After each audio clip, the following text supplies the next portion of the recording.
asalaamaaleykum mbokku Sénégal ni ñu koy defee altine bu nekk ci seen émission autotransport nag nekk na émission bi nga xam ne lépp nag li nga xam ne nag mooy xibaar ci wàllu dem ak dikk bi bu aajoo ci tali bi géej gi wala jaww ji tey nag ñu fii nag ci gare routière Colobane ku xam gare routière Colobane muy histoire bu am solo ci histoire transport routier te tey nag ñu am kóolute dalal koo xam ne nag kenn mënatu ko jaratul sax ñu koy présenté ci wàllu dem dikki bu aajo ci tali bi muy Alassane Ndoye nekkoon fii ndawu pencu réew bi te nekk nag secrétaire général syndicat national des transports routiers du Sénégal bokk nag ci CNTS tey ñuy fas yéene waxtaane programme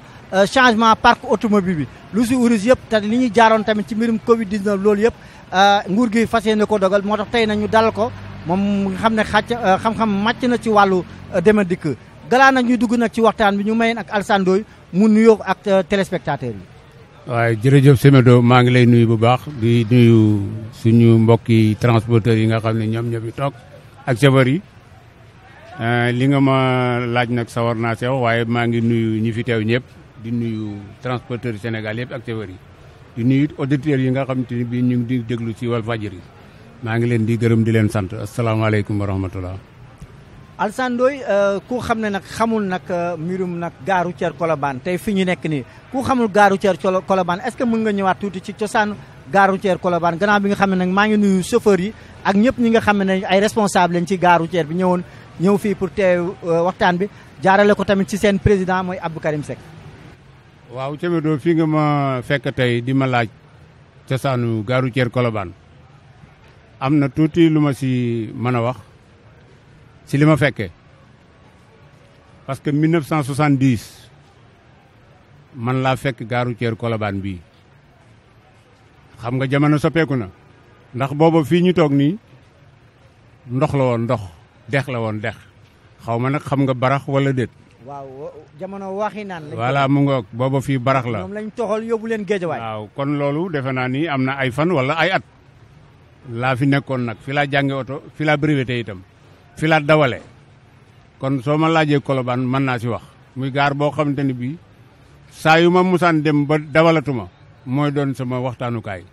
muy Colobane 1970 am na sax ñoo xam ni ndeysaan si wàllu syndicat maa ngi dégg ñuy wax naan Alassane si syndicat bi la ma fekk Alassane si syndicat bi la ma fekk xam nga ñooñu jamono bi ñu ma xamee rek la ñu jàpp ni booba laa dugg si syndicat fii bi ma fii nekk booba Alaaji Ablaye Guèye te dëkk Waalo booba moo yore syndicat transport booba Colobane fii benn mbaar moo fi amoon mbaaru seng la woon benn mbaaru seng Alaaji Ablaye Gueye bu musaan daan ñëw di réunion jamono yi 1 heure lay doon parce que booba fii may ñu oto 1 heure la ñu may oto mu taxaw fii ba 3 heures su alkaati yi gontee rek ñu dàq oto yi ñu dem Escouade jamono boobu laay suivre syndicat ba Alaaji Ablaye Gueye jóge fii Moustapha Touré jël syndicat bi ma nekk si syndicat bi mu dem ba moog daam loo ñuy compétir ma nekk si syndicat bi daam loo yor ko ñaar fukki at ma jël ko yor naa ko fi mu toll ñaar fukki at kon kuy léeg-léeg ma dégg di nit di wax naan Alassane si syndicat bi la ma fekk booba moom moo ma fekk si syndicat bi loolu mooy Colobane waaw. léegi nag ñu sóobu ci waxtaan bi jóge ngeen fii nag ci ay jamono yoo xam ne mënuñu ko bañ a wax mbirum nag Covid 19 boobu nag jamono mu mettoon trop ci chauffeur yi rawatina ñi nga xam ne ñooy yëngatu ci inter urbain bi. tey nag ñëwaat nañ daw waaye ba léegi da ngay daj ak ay chauffeur ñu ne métti na tey nag yow sa gis-gis évaluation bi diggante boobu léegi lan moo soppeeku. waaw diggante boobu ak léegi li fi soppeeku mooy sant yàlla bala ñoo wax lu fi ndax soppeeku bi yàlla saa yu la téye ba bàyyi la boo yokkoo mètre sax da nga ko war a sant waaye yaakaar naa ni sant yàlla rek moo war chauffeur yi ak transporteurs yi parce que defe naa. ku ñu musaan teg place ni la doo fa jóg bu ñu la bàyyee ni la doxal fukki mètre da ngaa war a sant yàlla te jàpp naa ni am nañu 3 mois yoo xamante ni bii chauffeur yi ak transporteur yi kenn ngi seetul ak sa morom ndax kenn ku si nekk fa nga toog dañ la ni doo fa jóg nga war a liggéey wala namm sa morom te gisantewuñu kon bu yàlla dogalee si suma kàddu ak ndimbalal yàlla ñu wax si ba loolu sensé jàpp naa ni ak nu mu mën a demee rek du ñu def lu dul sant yàlla. léegi nag mënuñoo bañ a wax ci problème mu Covid bi te waxuñu tamit yéen si seen bopp ni ngeen xam nga dundee ngeen ko dund bu metti jamono joo xam ne da ngeen toog ñu ci bëri liggéey ñu yore ay kër waaye ñu jot a jëm nag ci màggal bi gis ne accident yi dafa bëri loolu ba tax nag ci tali bi nemmeeku nañ lu mat 28 personnes dañoo jotoon ñàkk seen bakken def ngeen lu nekk ay sensibilisation waaye gis nañ ne ba léegi tali baa ngi def ay loraange loo ko gisee loolu. waaw xam nga mbiram accident moom li ñuy jëkk a wax mooy yàlla lañ ci jiital ba pare bu ñu waxee yàlla ba pare nag door a wax sabab bi parce que yàlla mooy dogal mais sabab bi si doomu adama yi la koy jaarale. li nga xamante ni bii nag mooy tax accident yi wàññi ko ginnaaw bi mu ne soobee yàlla mooy état bi nga xamante ni ñoom moom la ñu dénk sécurité routière ni ñu koy doxalee moom méngoowul ak li tax sécurité routière am. xam nga sécurité routière ma du caagi nag ñu jox la xaalis rek événement màggalu Tuubaa jot nga takk sa ñaari morso fii takk sa benn mbaar fii jënd luyee benn baafal teg fa ñaari nit yow dem sa yoon. sécurité routière boo ko dee def maanaam ñi nga xamante ni bii ñoom ñooy dund transport ñooñu ngi koy teg seen loxo ñu mën a wax ak seen ak njaboot ñu dégg leen. mais ni ma gis ci sécurité routière ñooñu lekkati xaalis lañu. mais yow gisoo ne lenn li ma jaaxal mooy chaque année mu am benn semaine kese prévention routière est-ce que maanaam aar tali bi dafa aajowoo ci benn semaine kese nga mën a def lépp wax nit ñi moytu leen boo defee lii da ngay am accident. mais nañu koy defee sax déggoo li ma la wax. dañuy dem ba fu mel ni xombal ñu daal di fay def benn mbaar boo xam matul 3 mètres jël seen ñaari sees teg fa jël benn nit di ko fay 2000 francs par jour daal di loué seen benn baafal jox ko mu naan def leen ndànk daal di ñoom ñu dem Touba dem toogi diggante kenn xombal ba Bambey kenn newu fi. loolu ñuy wax nag am na chauffeur yoo xam ne ak transporteur yoo xam ne ñu ngi fi yëguñu sax luñ sécurité routière am na loolu da nga koy waajal ay weer wala moom tous les jours nga koy def mais ñoom dañuy bàyyi ba màggal des ñetti fan ñeent ñu dem gaaru jër boo maraîcher takk seen mbaar xombal teg ko Kaolack dem ñibbi too ko ca leen. kon lekkukaay loolu moo tax man la sécurité routière xaalis bi nga xamante ni bii ñu ngi koy jéem a créer pour di ko ci dugal loolu ay nit yi lañ koy préparer rek pour ñu lekk ko. amee wax bi ci des nag mooy fa ñu wax ni fa la ñu bëgg lool si sécurité routière muy sa direction transport maanaam ñu mel ni ku ko yóbbu cabinet ministre kooku lañ dul nangu dama ni cabinet ministre suba day dem ministre day dem suba ak cabinet am dem mais loolu dañ koy basé ci direction transport terrestre foofu la war a basé wu. direction transport terrestre fa la fonds yi war a basé wu ñi nga xamante ni bii ñoo seq transport kenn ku ne am ci droit de regard mais du ñu nangu ñu jël ko yóbbu ko ci cabinet ministre nga xamante ni buy dem mën a boolee loola ak nit ñi ay nitam yëpp yóbbu du ñu ko def. gis nañ ne nag nguur gi teg na nag maanaam cadre de concertation ak transporteurs yi ngir mën a suqali transport ak loi d'orientation bi nga xam ne jaar na assemblée. loolu nag mënul ñàkk ma laaj la seen gis-gis en tant que acteur du transport nan nga ko gisee. waaw xam nga Semedo gaa ñi nga xamante ni bii ñoom ñoo jiite transport bi mu mel ni ministre bi ak directeur bi dañoo jàng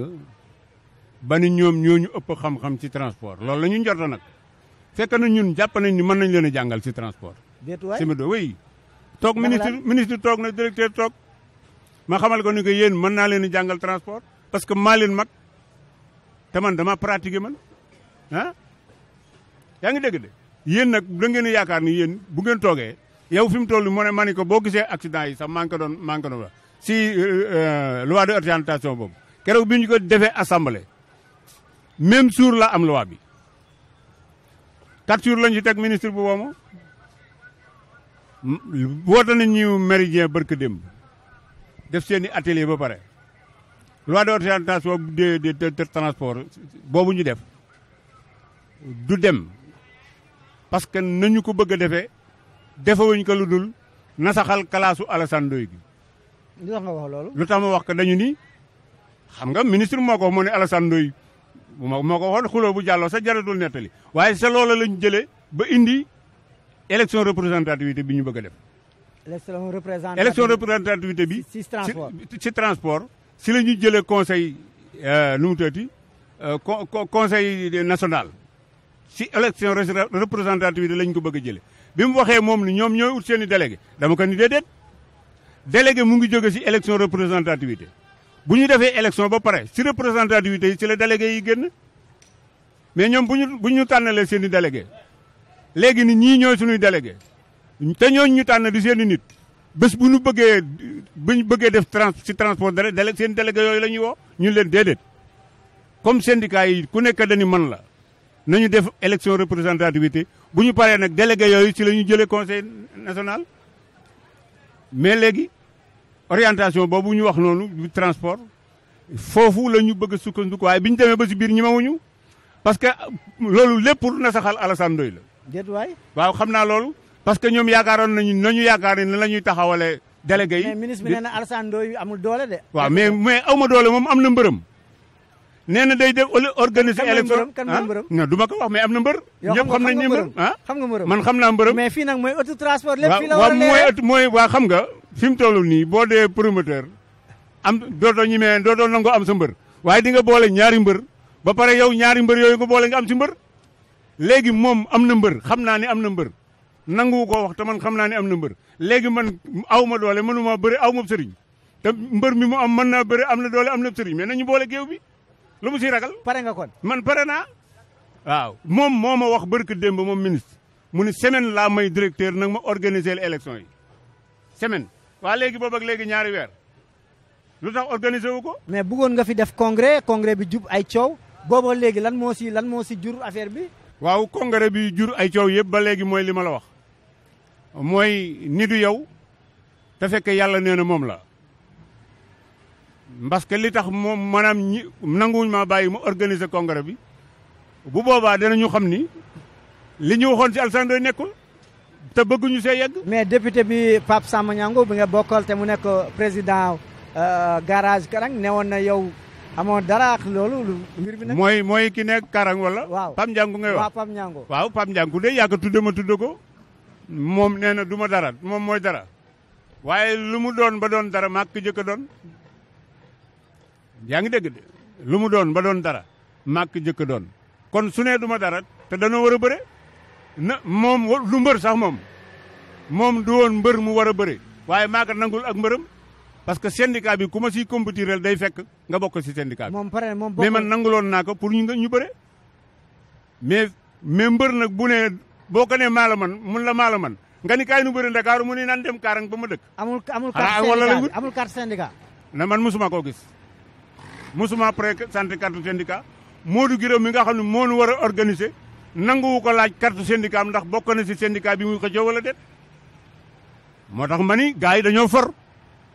te ñi ma wuñ ko wane. kan moo for. dama ni jamono boobu damaa wax ni ñoom Modou Guiro commission bi mu ñu booleel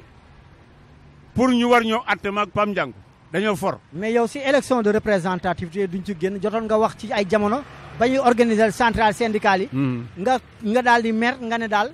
élection yi ni ñu ko defee du yoon jar na sax léegi ngeen bañate joxate cahier de doléance parce que mënuñu leen laaj cahier de doléance te considéré nañu leen kon liggéeykat. waaw xam nga loolu ni ma ko waxee woon nii la Modou Guiro moo jiite synthèse Modou Guiro central bu ko gëm da ngay dem affilié ji synthèse su fekkente ni bii nag doobu liggéeykat soo demee di affilié si central syndical dañ laa war a wax ni la doobu liggéeykat. mais lu tax Modou Guiro reconnaître ni ay liggéeykat lañu ba nu affilié mu nangul ñu suñu affiliation waaw lu tax nag bi ñu nee dañuy def élection représentativité te liggéeykat yi ñoo koy def lu tax état bi génn ñu si ñun chauffeur yi te Modou Guiro mii ni ab ay liggéeykat lañu lu tax moom défendre nu il faut ñu bokk si lu tax kon kay xanaa ñun dafa bëgg rek ñu xumbalal ko këram mais kon ñun duñu liggéeykat moo tax ma ni comme duñu liggéeykat nag nañu génne. loolu laa wax Modou Guiro laa jox question boobu dama ko ni comme du ñuy liggéeykat jarul nga ñuy reconnaître suñu affiliation te ñun dañoo bokk ci convention collective bi am barème de salaire lu tax ñun du ñu liggéeykat lu tax. moo tax bu ma Modou Guiro laajee cahier de doléance ma ni du ma la ko jox bala ma lay joxati cahier de doléance damay dem ba xam ne ab liggéeykat la. ñaata at a ngi nii joxe woo cahier de doléance. juróomi at joxewu ma cahier man bu ñuy def sax seen ñu mu tëddee 1er mai boobu. gëj nga ma faa gis waaw parce que man boo ma nee indil sa cahier doléance ma indi ko juróomi at réglé wuñ ko jaratul ma lay jox kay. lan moo réglé wul tey ci transport nga gis ne jafe-jafe li fi réglé wul bari na. ministre bi dama ko wax ni que benn ministre mu fee ñëw ba fekk transport si 5 yóbbu ko 10 moom kay da nga koy fekk si 5 yóbbu ko 2. loolu nag li ko waral mooy dañuy jox transport ñoo xam ne xamuñu ko Omar Youm lu mu xam si transport lu mu si xam. kon Omar Youm xamul dara ci transport. mais dama déet lu mu si xam yow mus ngaa xam Omar Youm si transport mos nga ko dégg. Omar Youm kay avocat la jàng na. ah jàng na avocat kay war nga xam. mais avocat la jàng droit la jàng comme na dem. tribunal mais transport am na droit de transport xanaa nag loolu nag war na ko mën a xam di interpréter. mais droit de transport war na ko mën a xam. mais ñoom bu ñu lay jox ministère sa directeur yi nga fa fekk nga yaakaar ñoom ñu orienté la si transport. waaw directeur yooyu bu ñu melul ni ñu war a mel nag boo ñëwee seen jikko ngay jël loolu mooy problème bi. waaw joxo transport dañ ko jox ku ko xam daw si exemple laa la jox rek Abdou Karim Seck mii kan moo ko gën a xam transport kan ah ba Senghor di yónnee Côte d'Ivoire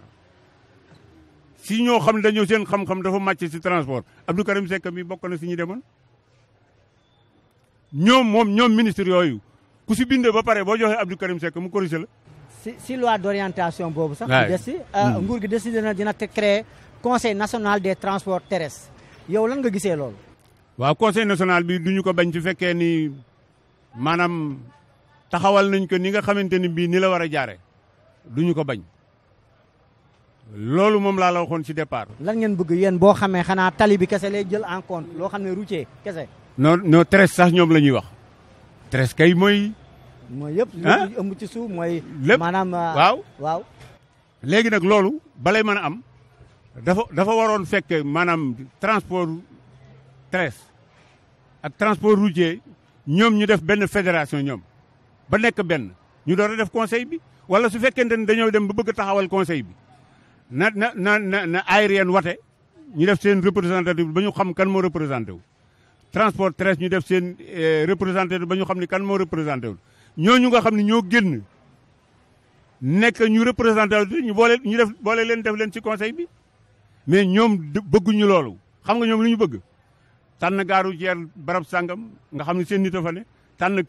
kële dugal si biir conseil bi nga xam ne ñoom lu ñu bëgg a jàllale si transport fekk na ñooñu def nañu buum seen baat ba lu ñu bëgg ñooñu wax. loolu nag la Alassane nañu nangu. gaaru jeer daa am xaalis ba mu xam ne bu amee rek gis gars yi di xuloo. waaw gaaru jeer yi xaalis am na de xam nga fu xaalis amul ne fu xaalis nekk rek fu nit nekk rek xaalis a nga fa. ndax li ñuy wax mooy bari la ak ñàkk koo bari la mais nun ñu fi toog ku ne yaa ngi xaalis mais man xaalis bi ma yor doyu ma njëlal suba waaye ñoom ay milliards la ñu denc ñun xaalis bi ñu am nii matuñu njëlal suba gaaru jeer yi nag xaalis amu si waaye ñoom bëgg nañu monopole transport la ñu bëgg a téye ba wuti si xaalis loolu la parce que bu ñuy dem ànd ak ñoo xamante ni bii seeni nit lañu bu ñu gisee lu bon ni duñu ñoom ñoo ñu àndal lu ñu ni baaxul parce que duñu ko ñimeñ man ànd na ak ñoom dem siin premier ministre moo ma désigné pour ma ànd ak ñoom dem siin ba ñu demee la nga xamante ni moom la ñu bëgg indi fii dama leen ni baaxul ba ma leen nee baaxul lañ ma commencé génn sa siin bu ñuy waxtaanee te sax du ma ko fekke waxatuma lan nag bu ñu ñëwee Sénégal loolu la ñu bëgg a def si changement parc bi. kon daal te man Alassane du ma ko nangu. te gis naa si biir changement bi loo xam ni xaw ma transporteurs yi gis nañu ko xaw ma chauffeur yi parce que gis naa benn marque oto bu ñu indi coupe boo ko seetee da nga naa Mercedes la coupe bu Mercedes la soo seetee iseeñ bi ñu ci taf bu Mercedes la est-ce que moteur bi Mercedes la nañu seet loolu man mi wax ak yow nag am na lu ma si xam nañu fexe ba bu ñu nee Toyota lañ koy changé nañu dem CFAO indil ñu Toyota waaye bu ñu fekk oto Golf ñu tegal ñu si esi ñu mari Toyota la nañu moytu loolu. am na lu fi jaaroon. mooy mbirum tata yi tey nag gis nañ li nga xam ne nag moom la jur ndax chauffeur yu bëri yi nga xam ne buñ ko démarré si atum 2005 décembre 2005 tey gis nañ ne chauffeur yëpp yi nga xam ne ñoo doon liggéey ci tata yi gën ko doon dawal ñenn ñi dàqalee leen boobu nag gis nañ transporteurs yi am nañu suqaliku yow noo gisee projet bi ñu bëgg nag def beneen projet mooy mbirum 7 places yi waaye tamit changé waat tamit car rapide ak Ndiaga Ndiaye noo gisee loolu. waaw ni ma gisee loolu mooy changement parc automobile mooy tata yi la ma waxoon sa départ rek lobbying la loolu dinaa la ko xamal mooy afti dañuy créer ay nu mu tuddati dañu créer ay structure yoo xamante ni bii dañu ni foog ñooy encadrer tata yi léegi boo gisee tata yi boo fayee benn tata fay nga njëgu ñaari tata parce que man tata yi ba ñu koy uti King Long man bokkoon naa si oto bi ñu njëkk a monté ba muy daw man bokkoon naa si ñi sa yéegoon King Long boo gisee gars yi di ma moytu damaa xam lu bari oto bi lañ ñu ko doon jaayee King Long ñaata lañ leen ko doon jaayee su fekkoonte ni bii maanaam bàyyi nañu prix boobu chinois yi indi ko fii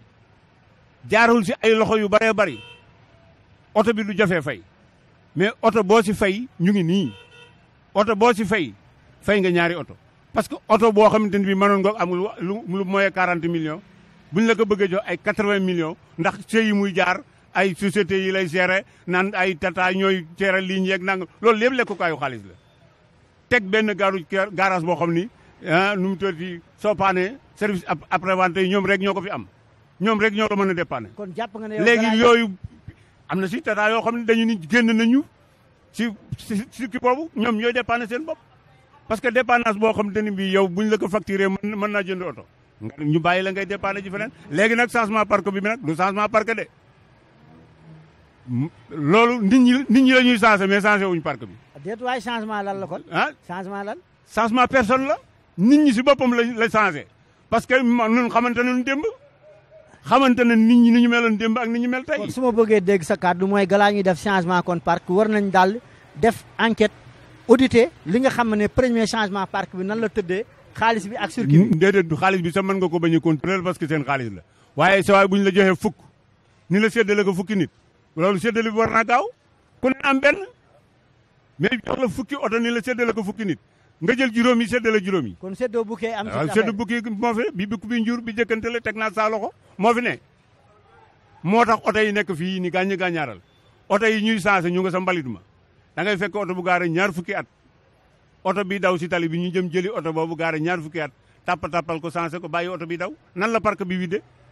looloo fi ne. kon daal benn lobbying daal nga jàpp ne moo nekk ci affaire bi. moo tax man Alassane man ba ñuy fal Alaaji Ablaye Gueye mi jiite woon afti ba ñu koy fal kër Modou Gueye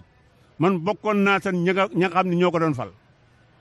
keroog wax na ni buñ ma falee te Alassane Ndoye mi jàppale wu ma bàyyi parce que xam naa ni moom ku ma mën a jàppale si li ngeen ma fal parce que mag laa ma ni jamono booba su bu fekkoonte ni bii bokk naa sa nangu la ñu nangu kon tey jii ñooy ëppi tata si lay bokk man jox nañ ma fukki tata laaj leen waa afti laaj leen ba ñu ne Alassane Ndoye du dugg si circuit afti parce que la tax du ma si dugg xam nañu ko ministre bi ne nañ ko jox dinañ ko dugal ñu ni du dugg ñu ni kon lu ñuy def comme Alassane Ndoye nanguwuñu créer beneen GIE parce que 14 moo fi ne te duñu dépassé 14 ministre bi ni kon nañu seet benn GIE bu boot Alassane Ndoye kenn nanguwuma boot. mais est-ce que yow xam nga ku ma mujj boot sa tàng bi xam nga ko Alassane daa tàng waaw xam nga ku ma mujj boot Alassane daa bëri coow quoi diine mbuub ma diine mbuub mais est-ce que ñu ne Alassane daa bëri coow est-ce que du loolu bëri coow gi dëgg rek laa leen di wax te duñ ko nangu dama la doon àggalil circuit boobu ma diine mbuub moo ni man bàyyi leen ma boot Alassane ma diine boot ma ñu dindi fukki tata jox ma man dem leen ngeen laaj leen fukki tata lañ ma jox ni ma Alassane fukki tata nga noonu dem leen ngeen laaj leen ndax man am naa si bolon wala déet man bolon tata aw ma ko te bëgguma ko te duma ko wut parce que nit ñi koy doxale bëgguma see bokk. nan lañ koy doxalee ba tax lu jaarul yoon rek.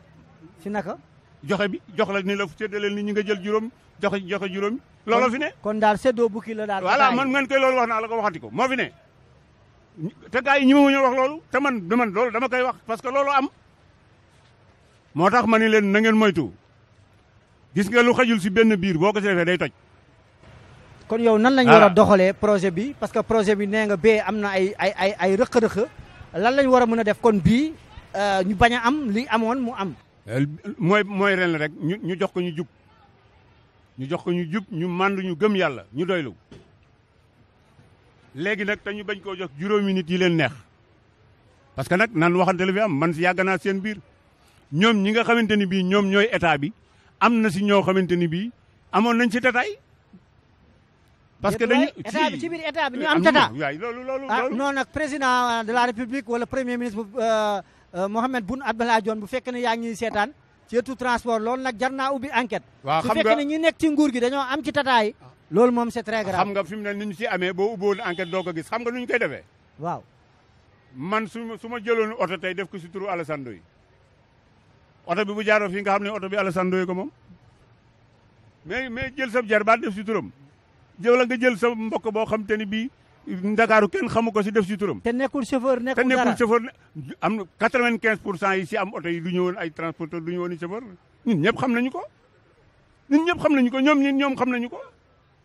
xanaa kay dafi dadi lu kenn mënu la saafara. mais mooy ani waa aftu ñoom ñu ngi fii ani ñu ñoom. ñan ñooy waa aftu yom Mbaye Amar ak ñooñu. waaw yow ñoom Jibi Ndiaye. waaw ñeneen ñu ngi waaw mais ñooñu. waaw waaw. démb bi Alassane Ndoye xam nañu ko. mais seen démb man xam naa ko. lu ñu def ba am fanweeri tata te ñu ko bokkaloon kenn mënu si am benn. loolu ay problème bi buñ la joxee loo xam ne ñun ñëpp noo ko bokk. waroo am fanweer ma am ñaar. mais Modou Mboub moom du wax loolu da ne tata yi ñoom ñu ngi jaalale yoon liggéeykat yi am nañ ay contrat de travail ñu ngi kii Ndongo Fall tamit ba ma ko invité loolu la wax ne liggéeykat yi am nañu contrat am nañ ñëpp. am nañ assurance ak yooyu. waaw xam nga contrat sax ak am tata bokkul da ngay am tata ba pare door a uti ay emploi du dëgg mais dama ni nga def ba am tata loolu foofu lañ doon wax ni nga def séddale bi ndax jaar na yoon wala jaaru yoon foofu lañ doon wax. léegi nag ba nga séddoo ba pare nag nga door wuti ñoo embauché embauchement bi ndax jaar na yoon wala jaaru yoon ñu door a wax ci loolu dama ni séddale bi moo jaarul yoon dama ni su fekkente ni ñun ñëpp dañoo bokk kenn amul dara te nu bokk lépp su fekkente ni dañoo tànn juróomi nit jox leen ni leen séddale leen juróomi nit yooyu waruñoo ëppale sa séddale ba looloo fi ne te kenn ñi moo ko wax duñu ko wax voilà ñoom ñëpp xam nañ ni séddale bi jaarul yoon suñ la dugalee sa biir nag dootoo ko mën a wax. mais am na ñuy laam-laame ne naan sax si yeneen dëkk yi. yenn transporteurs yi nga xam ne ñoo nekk fii Ndakaaru ñoom tamit dañoo am tata ci yeneen dëkk yi. te que ñoom même circuit la ak même organisation est-ce que loolu. loolu moo am Touba Serigne Galas Mbacké doomi Alaaji Baara mi yoroon GIE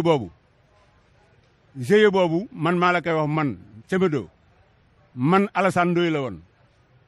Nicolas Sambas Modou Thian mi daan garde Alaaji Baara nun ñi la woon notaire bi ko defaroon ngi Thiès bu ñu demee man la na la génneel dossier yi. ba notaire la. yaa ngi dégg de bi loolu amee ba nga xamante ne bii tata yi ñu ngi génn di dem Touba ñoom ñi nga xam ne ñoo nekk Ndakaaru gii seddu Ndakaaru ba pare ñoo taal seen i oto dem Touba di seddu jënt Touba. jëntuwaay. si man kay am naa ci lu leer. mais kon vraiment autorité yi. lii jar naa ubbi l'enquête. voilà nañu ubbi enquête bi ay réseau de blanchiment wala lu ci mënti nekk ak ay montage clandestin de société vraiment war ngeen ñu ñëw éclairciral parce que lii moom c'est une nébuleuse qui ne cache pas son nom. loolu sax boo dégloo barke démb di nga dégg ku ñuy wax Pape Mbaye sa Touba bi ñu waxee pour changement parc automobile bu bees bii Pape Mbaye wax na ni la amoon bu njëkk bëgguñu mu am ci changement bi mooy dañoo changé Ndakaaru ba pare waa Ndakaaru yi nga xam ne ñoo changé Ndakaaru ba pare ñu war a changé Touba ñu jóg ànd ak oto yi ñëw Touba ba pare amaat ci oto yooyu li ma lay wax ni la def lu bon baaxul Serigne Galas tëgg moom muy doomi Alaaji Baara nga xam ne société bi mu ñoo ko bokkoon bi société bi taxawee ba am rendement daf maa dàq. jët waay. si Mbakke la sant waaye maa ko wax man Alassane ba ñu toogee ma ni que yow boo toogatee si kaw man Alassane bu ma ñëwee si kaw laay toog aw sant képp nga ma gën la waaye gënoo ma man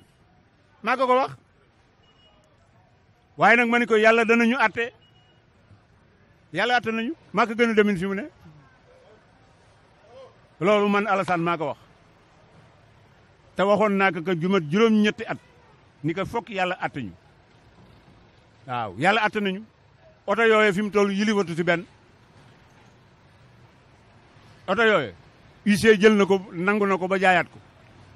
te man maa ngi dund. léegi si changement parc ba léegi condition liggéeykat yi mënuñu ko bañ a ñàkk wax comme li ko wax parce que ñoom transporteurs yi foo la toogal ñoom waa ATU dañuy ne liggéeykat yi am nañ contrat d'embauche ñu ngi ci jàmm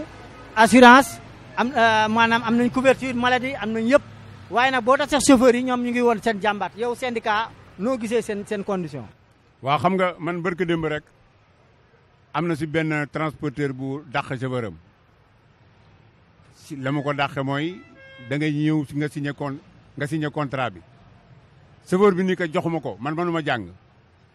joxuma ko ma yóbbu ku ma ko liiral ma door ko signé mu ni ko soo ko signé wul ma dàq la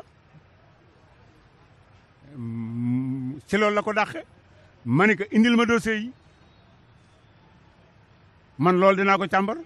ba xam lim ban transporteur la. ah non comme dinaa ko bàyyi rek. parce que fii nag foog muy leer. waaw parce que Alassane dana am benn affaire. waaw xam nga transporteur ba bu defee lu dul yoon. dañ koy ne code du travail dafa ne. booy signal sa liggéeykat. sa liggéeykat am na droit. fanaanoo contrat de travail bi. dem ci syndicat de base am wala mu dem ba inspection wala mu gis benn ku xam ne xam-xam màcc na ci wàllu yoon mu ne ko kat lii ak lii la lii wax lii la ñu wax ci contrat bi lii parce que ci contrat dafa am loo xam ne dañ koy fàttalikoo parce que contrat daa am ñaari pàcc dafa am les clauses conventionnelles ak les clauses exclusives. clause conventionnelle ci contrat mooy dañuy wax objet capacité consentement. mooy kat waxtaan nañ. jiboo nañ waaw. ci lan lañ jiboo da nga may liggéeyal dama la war a liggéeyal lii nga may fay lii ak lii heure bi ngay xëy heure bi ngay wàcc waaye am na lu ñuy dee clause exclusive mooy maanaam boo defee lii lii moo la si teg daan moo la si fekk lii boo tegee loolu nag liggéeykat bi am na droit moo tax may nekk war nañ leeral transporteur bi def loolu bu jalgatee ñu rappelé ko waaw xam nga man lu ma yitteeloon mooy nay xaali ndooy mi ma bokkal ndey ak baay sax nay xaali ndooy mi ma bokkal ndey ak baay ba mu amee problème ak chauffeur dama ko yóbbu si yoon noo bokk ndey ak baay moom mën naa ko tudde kii nga xam ne moom laa lay wax nii bi ma indilee dossier ma laaj ko da koo bàyyi ak man une semaine mais daf maa fekkaat sama kër ni ma damaa bëggoon nga may ma dépense ba pare delloo ma këyit yi ma la joxoon ma may ko dépense delloo koy këyitam kon jaratul may wax transporteur ba mu bokkal voilà waaye bu ma bàyyi woon ak dossier dinaa ko poursuivre ba woo transporteur boobu lu ñu bokk dinaa ko woo su ma waxtaanee ak moom su ma négocier ak moom maanaam déggoo ak moom xayrul suñu mën la déggoo ñu dem inspection de travail mais comme xaarul loolu moo ma joxoon ni këyitam xëj na dégg na si leneen si alsaan lu ko doyul ñëw na ñaan ma dépense ma jox ko mu laaj may këyitam ma jox ko du ma jéem a lijjanti ku mu joteeloon mais su ma bàyyi woon dinaa dem ba leen ne diw mii kat ba mu amee maa ko nangam ma yóbbu ko inspection gañe nañu wala mu gañe ñu li ñu gis ne mooy ba léegi chauffeur yi koo tasel mu ne problème amuñu maanaam léeg-léeg bu ñu feebaree du leen faju chaque fois ñu dagg leen tranche bi weer gi jot dañ leen di dagg léegi nag yow lan nga mën a gis loo xam ne vraiment liggéeykat yi bu ñu demaatee projet bi mu bañ a am problème. waaw projet bi changement parc automobile bii ñuy def nii moom man su moom xel tey na si parce que ministre bi su boppam moo wax ma dégg nee na dañu bëgg bu oto bu amati juróomi at. noonu ñu def nit ku faatu ñu yóbbu la armeel ya wax na ni itam xam nga bu ne oto bu am juróomi at te fi mu toll nii oto yu am ñaar fukki at fanweeri at ñoo fi daw kon ñooñu war nañoo préparé wu xam ni ñu ngi si tànk génne leen changement bi nag foofu la problème bi nekk mooy nan la ñuy changer parc bi parce que li fi ëpp si oto yi 7 places la 7 places moo si ëpp si oto yi moom indil ñu benn modèle ni moom lañ koy changé est-ce que oto bi ñu indi ndax li 7 places doon def na mën na ko def benn. mooy lan. maanaam ñoom oto bi ñu présenté ni moom lañ koy changé ndax oto boobu am na dëgëraayu li 7 places doon def mu koy def ndax am na ko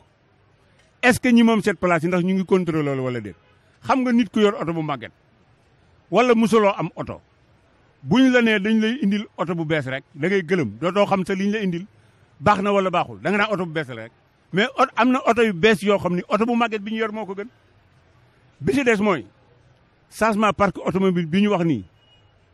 duñu ko changé si yoon xam nga lu tax ñoom ñu ngi ut seen parc bopp. kan état bi. si mu ngi ut seen parc bopp. ani Gëwoon Ndiaye xam nga ko. xam naa ko. El Hadj Omar Ndiaye. waaw. bi ñuy inauguré bi ñuy def remise de clé yi jëm ñaajo kan la ñu joxoon clé yi. si gros porteurs yi. déedéet du gros porteurs yi sax. mooy ba ñu ne dañuy changer bus bi interurbain interurbain ba ñu wootee jëm ñaajo. boobu ba léegi nag musuma gis man transporteur sama bopp sax laay waxal man musuma gis transporteur bu ñu jox bus bu bees. waa léegi man ba ñu ma woowee ñu ni président mooy def remise de clé yi man ba ñu ma woowee dama ne du ma dem parce que pour gis président rek taxul ma dem man dëgg laa fa bëgg a fekk ba ñu yëkkatee clé yi jox ko Alaaji Gëwoon Njaay oto ñaari clé lay am ñu jox Gëwoon benn dañoo yoxoo su dem taal oto yi yóbbu ko. fu ñu ko yóbbu. Dakar dem dikk joxe nañ ko ba muy daw seen compte. kon moom mooy Sénégal dem dikk mooy li may wax. kon moom mooy Sénégal dem dikk. voilà léegi nag Sénégal dem dikk boobu li ma yàgg a wax secrétaire général ni leen yéen gouvernement bi mënatu leen ma wax lu ma gëm. secrétaire général Obed Sagna Fallou Diop mu ngi toog Gëwoon Njaay mi ma lay wax mu ngi toog ñoom ñëpp ay interurbain la ñu yor international. ba ñu ne dañuy sensé oto yi laa leen ni bu ngeen ko defee de mu baax mais dégg naa ba ci ndeel nag ñu ni yéen oto yooyu yéen état bi yéen a ko bëgg dawal pas transporteur yi. secrétaire général moo ma ni Alassane loolu képp koo dégg mu wax ko waxul dëgg oto yi transporteur yi lañ ko jox yow yaa ko wax léegi Semedo gisagoo transporteur bu ñu ci jox. moom la ñu yóbbu Sénégal dem dikk moom la ñu bëgg a yóbbu Afrique dem dikk kon ñun lan la ñuy liggéeyati ñun lan. te léegi loolu chauffeurs yi ak transporteurs yi ba léegi mënuñoo fexe nekk benn pour combattre loolu léegi bu ñu nee nag oto bu am juróomi at dañu lay génn circuit bi léegi ñoom ñu indi si yéen seen oto yu bees gis nga bés bu ñu amee parc bu mën a def tracé yi nga xam te ni moom la privé yi doon def ñu génn oto yu màgget yi. chauffeurs yi sax ñu ngi doon ne keroog ma ñëw mais boo maraîcher. yenn chauffeurs yi dañuy ne ñoom daal suñu sañoon ñoom ñu dugal leen ci projet bi ñu bañ a joxaat transporteurs yi rek ñoom ñu féetoo affaire bi dañ leen di lor parce que. ñenn ñi nee nañ ñoom boobu léegi amuñu contrat bu ñu kiiwul 50 000 la leen di fay wala sax dawal nañ ba ñafe jënd seen oto waaye boo matul ak système bu ñuy wax mooy dañuy dawalaat ba dee te duñu am dara. waaw xam nga sax bu dee 7 places yi moom boo duggoon boo marisé bu dee 95% ñoom moom seen oto léegi parc boobu ñu bëgg a sensé laa lay wax ni la foofu la problème bi nekk. parce que oto bi ñu indi ñoom transporteurs yi dawal 7 places est-ce que xool nañu oto bi xam nga changement parc bi li tax man la du jaar yoon mooy bu ñu nee interurbain du am porte bagage interurbain du am Versailles mais loolu am na lu ko war a jiitu. mooy lan. mooy wàññi essence bi yokk ko tarif bi da ngay wàññi essence bi yokk ko tarif bi. bu ko defee oto bi mais Alassane ci jamono jooju yoo xam ne gars yi sax pour ñu maanaam lekk problème la nga bëgg ñoom ñu yokk passé ñun nan la ñuy def fu mu toll nii. waaye léegi droit yi ñu teg si oto ak oto jafe-jafe yi muy am bu départ jëm Casamance wala Kolda wala Ziguinchor fële wala Tamba jafe-jafe yi muy am te lépp bëgg koo nu mu tuddati renforcer si porte bagage bi. boo marisé rek bala ngay génn 20 000 francs nga fay bàyyi. ñeenti junni nga fay bàyyi door a génn boobu marché léegi nag commencé nag. lu tax ngay bàyyi 20 000. mooy droit yi léegi nag loolu si porte bagage bi lañ ko doon fayee. léegi boo nee nag da ngay dindi porte bagage bi da ngay dindi Versailles bi bàyyi passe bi fi mu noonu ak essence bu seer bi léegi naka lañu ciy génne ñoom léegi état bi moom moo ñi ma wala yokk paas yi te bàyyi essence bi fa mu nekkoon na wàññi essence bi. yokk paas yi gars yi dindi Versailles yi ak porte bagage mais loolu est-ce que du favoriser accident parce que boo xoolee oto dafa am lu ñuy ne charge utile mooy capacité bu mu mën a supporter déjà day am ay soute à bagage est-ce que boo naree tamit créé waat porte bagage ak Versailles doo def accident doo créé accident yi favoriser ko. waaw léegi kon léegi xam nga mooy ma wax ne la accident moom facteurs yi koy def dafa bari xam nga wax nga ni porte bagage la waaye lii ma la wax nii nag léegi loolu loo siy wax tarif bu baaxul essence bu seer. doo teg porte bagage pour mën see génn léegi bu état bi kon insécurité transport boobu muy wax moom mu ngi si biir dafa war a dugal si loxoom nag si sécurité routière nu mu ko si dugale mooy essence bi lay wàññi mën naa wàññeeku essence bi mën naa wàññeeku bu baax a baax tarif bi mën naa yokku mu subventionné ko comme ni muy def Dakar dem dikk ngi nii gasoil bi def ko wàññil ñun est-ce que wàññil nañu ko ba pare que bëgg a wàññi suñu li ñuy gagné mënul nekk te duñu ko nangu. waxtu bi nag xoj nañu. Alassane sa kàddu bu mujjee loo nga xam ne moom lañ nga gis ne tey bu ñu ko defee transport daal Sénégal suxali ko parce que am na fu mu nekkoon tey nag ñu gis ne day gën di sooxe naam na ñu ngi teg ay politique lan nga gis loo xam ne ñëpp nañ si gis seen bopp muy chauffeur muy transporteur muy coxeur muy apprenti ak képp kuy yëngatu ci transport. bi may jëkke rek bi may mujjee rek moom laa jëkke woon ministre bi mu tegee stratégie am ci élection représentativité dani